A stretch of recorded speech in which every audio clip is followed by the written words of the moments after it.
Welcome to Regina Townhouse.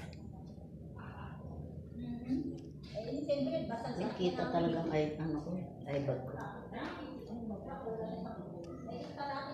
Ayan, sliding door to ito. Connected hanggang doon. Nabubuksan siya. Kausap. Ito yung powder room sa baba. Sliding door siya. Hindi siya halatang CR.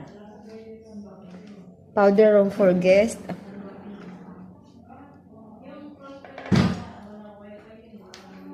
Ito yung kitchen. Ganda na ng usapan, no? Kasi magsiset up sa kanila. Hindi kasi pwede punta kayo agad.